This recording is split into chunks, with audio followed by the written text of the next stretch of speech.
Today, we're looking at 10 running backs that fascinate me for week 1. We're not looking at starts. We're not looking at sits. We're not even really looking at predictions. But I'm looking at these running backs. I'm looking at their situation. I'm going to talk around them because there's just certain aspects of either the game, their situation, that I'm very intrigued in, that I'm looking at for week 1. And I want to see what happens. I'm also starting some of them.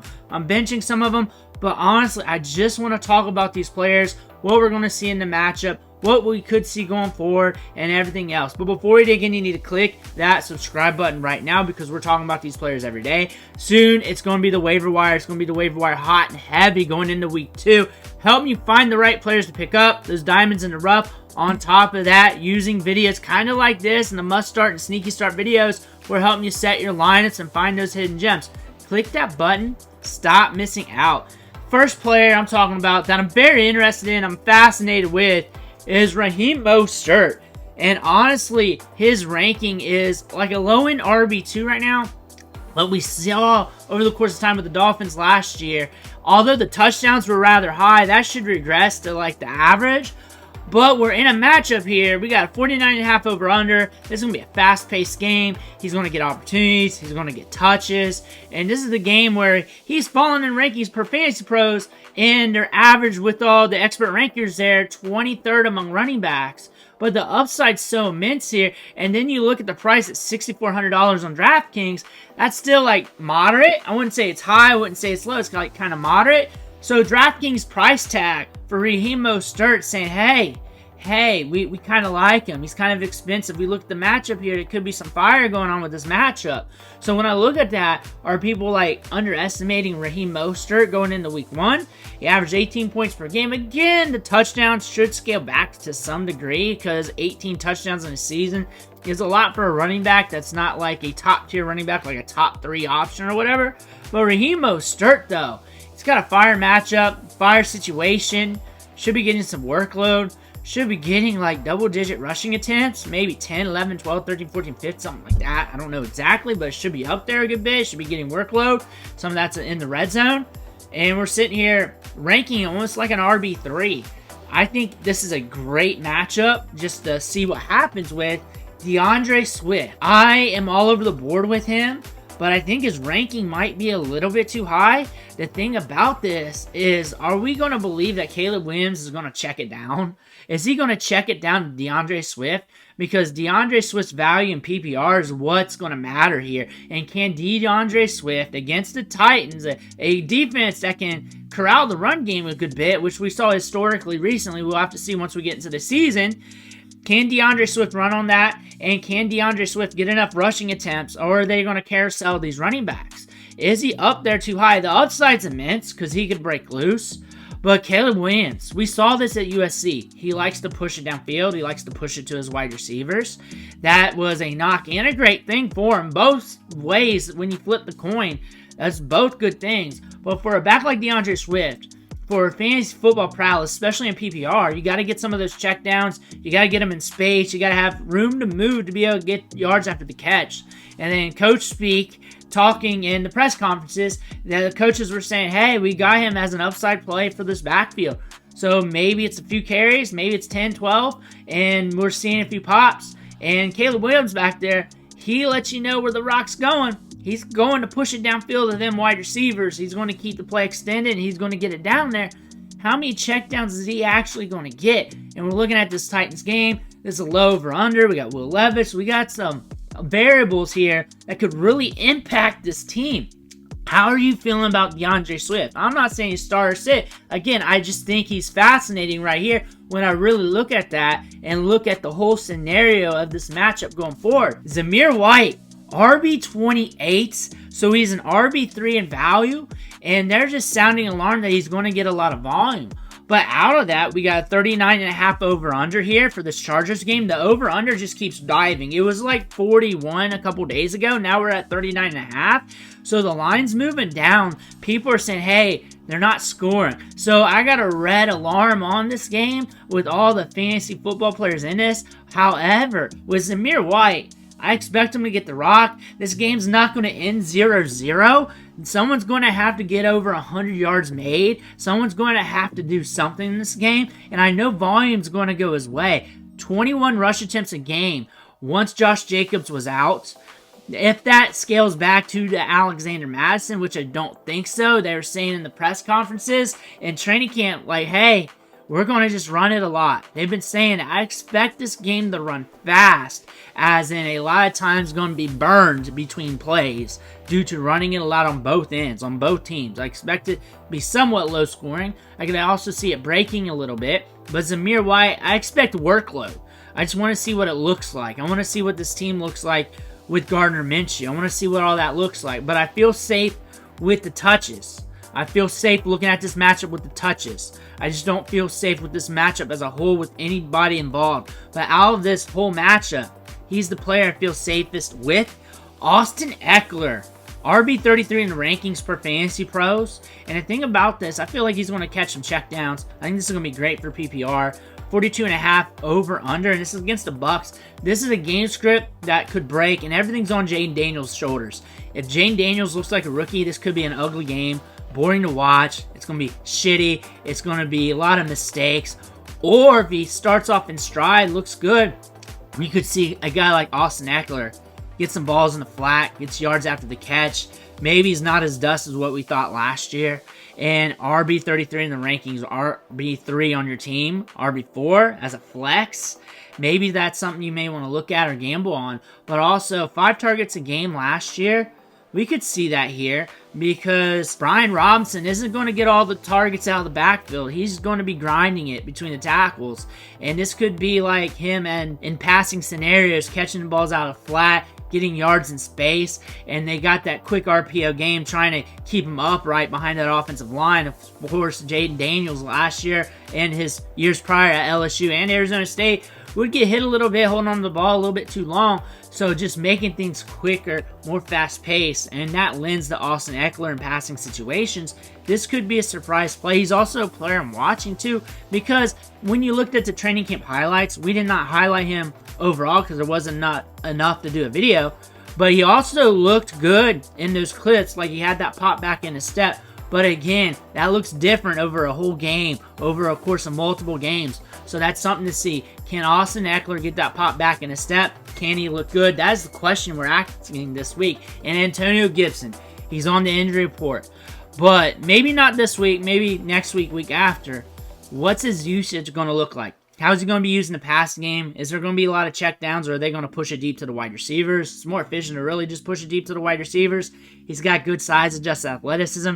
He's a threat to score on any given week due to that. But again, I believe it's the Ramondre Stevenson show here, and he might get more volume than expected and be more valuable than expected week to week. That's something to look at. Antonio Gibson, I'm not looking at him as a start, sit. I'm really not looking at him, but I'm watching the touches here. I'm fascinated with him. If he's not out there week 1, I'll check week 2, 3, 4, whenever he comes out. I want to see how he's used. I want to see if he's even implemented, if he's even worth their time.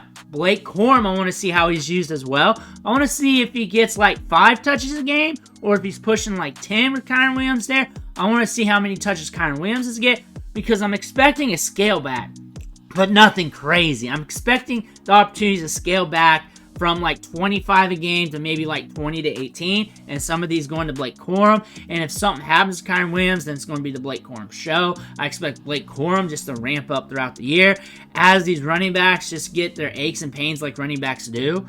But Blake Corum's a damn good running back, and he's better than Tyler Algier as a running back. He's better than Antonio Gibson. He's better than Zach Charbonnet. He's better than Rico Dowdle. Just pure talent perspective, the situation's really not there right now for fantasy production.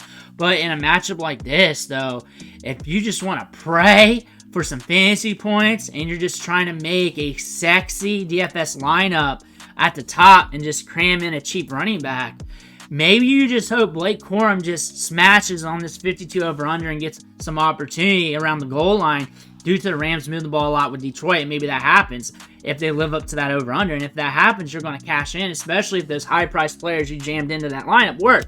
We're talking DFS with that. Your traditional redraft leagues, you're not starting him, you're stashing him. But I'm just watching the touches here going forward. I'm watching the snaps and everything else. It might be closer than what you think. It might be more than what you think. Same thing with Ray Davis. He might get more than expected. RB48 price tag, and this is a game where they're going to be moving the football. And it's also, last year, Cardinals were a bit of a run funnel. Teams ran all over the Cardinals last year. You can fix that up, but you can only fix that up so much. And they're going to be keen on running the ball to start things off. That being said, James Cook should be getting some upside in this matchup. But with Ray Davis as the hope and prayer at RB48, I might be a little bit low in the rankings because we know the Bills wanted to use 2 running backs last year. They just couldn't because they didn't have the talent to do so. If they like Ray Davis, which it looks like they do, especially between the tackles and pass protection, he's going to be on the field. And can that lend to an opportunity to fall into the end zone? Could that lend to an opportunity to catch a few balls or break off that long run? He's not a guy you're predicting to hit. Matter of fact, daily fantasy football at DraftKings, $4,500 price tag. He's not in the 3,000 range. They're saying, hey, there is a chance. Zach Moss and Chase Brown will be the debate going in the next few weeks. We're going to watch the touches, and with the T. Higgins news, these running backs are going to be used even more, and now we're going to get a good sample in week 1 to see how this is going to work. I think Zach Moss is going to be used to start things off. I think he's very dependable. I think he's very reliable. If I'm an NFL coach, if I got a guy like Zach Moss, I'm going to use him. I'm going to use him. And that being said, I believe he's at least going to get the touches. That might lead to production. And I think Chase Brown will get some opportunity. I think this is going to be a thunder lightning scenario. And that makes sense. Both these guys got aspects in their game where you want them on your football team. And both these guys have aspects in their game where you're like, man, I wish I had a little bit more. Chase Brown, more of the vision, more of the reliableness between the tackles. Zach Moss has that, but he does not have the pop like Chase Brown has. If you could really just weld these guys together, just make them one running back, it'd be a damn good running back, one of the top running backs in the league. Actually, you can't do that. So these guys are going to be used intermittently. It's going to be situational. The situation here could tend to be a Zach Moss game because this is going to be a low-scoring, ugly game. Low-scoring, ugly games go to the reliable running back, and that may be him getting touches and not really scoring that many fantasy points, maybe hitting double digits, but Chase Brown will get some opportunities too, so he just got to break free on some of those runs. Ezekiel Elliott, I want to see how dusty he is, I want to see how slow he is, and I want to see how many opportunities he gets, because he's damn good in pass protection, and you're going to need that against the Browns. So he may be out on the field more than what we realize. And coach speak-wise, it sounds like they're going to give Rico Dowdle a lot of opportunity to run the ball. But if that pass rush of the Browns is starting to leak back there, Ezekiel Elliott's going to be on the field. And that may not even be like fantasy production, but it's going to trip people up snap count-wise when they're starting to look at this backfield, and people may evaluate Ezekiel Elliott wrong, be looking at the snaps, looking at the opportunities there, because if this Browns pass rush leaks to Dallas and they start sacking Dak, things are looking back. Zeke's going to be back there pass protecting. He's going to be back there, and he might get some carries and some catches due to that. He might get a goal line look. He's very dependable due to that. A lot of people are looking at Rico Dowdle versus Zeke this whole time, but again, matchup-wise, I wouldn't be surprised, middle of the game, you start seeing more Zeke as a pass protector, being out on the field, then leaked out a little bit in the passing game, some runs up the gut, and then Rico Dowdle, they're trying to push him early in the game. We're just going to see how these running backs work tit for tat. Not like a clout thing, not like a thing that start or sit any of these running backs, but you got to look at the matchup and think things through. Like Zeke got opportunity last year with the Patriots with Ramondre Stevenson there, due to how reliable he is. And we know how dusty Ezekiel Elliott is. He averaged 10.7 points per game. 3 RB1 weeks. He had scored 27 points against Pittsburgh, 21 against Denver, 17 against the Raiders, which are all games that you should be scoring fantasy points in. I'm watching Cordell Patterson, not like a hawk, but I want to see what he's going to do with his team because I know about Arthur Smith. I know he does weird things, and if you're going to do some weird things, which has already happened with Justin Fields and Russell Wilson, Cordell Patterson's the next level to the weirdness, and he could be getting a couple carries out of the backfield. They might be trying to get him in space. They might try to get creative here with their game plan, and maybe they have a few packages, a few things installed for Cordell Patterson as a weapon. He's there to be the weapon. We saw this with some other teams throughout his career, and they're going to use him in some facet. Will it be enough? Or will it be potent in random scenarios to where he can be productive? It's against the Falcons. The Falcons got some pieces where they can push the pace here. And if the Steelers have to push the pace, they may have to get creative. It's not like they're jacked at wide receiver. They got George Pickens and then some jabronis. So what else are they going to do? They got the running backs there, but you're going to have to get creative. If Atlanta at home can push the pace. And if that happens, maybe Patterson gets some opportunities. And DraftKings priced him at $4,500. So DraftKings are saying, hey, something might happen here. Something might happen here. We're not going to price him too low to where he's a free square. Something might happen. He's not in the $3,000 range. DraftKings is agreeing with me. Those are 10 running backs that we're looking at today. They're just fascinating. Weird scenarios. Not for this week, but for the weeks next coming up as guys to pick up, to watch what's going on with, how they're being valued, possible daily fantasy football plays. Again, with these videos, we talk redraft, dynasty, daily, Devy, all of them all mixed in one. I'm the only guy that does that. But you need to click that subscribe button because things are going to get hot and heavy soon as your players get hurt and you want to know who to pick up, and I'm going to be your guy. Click that button, stop missing out on. Thanks for watching. Catch you on the next one.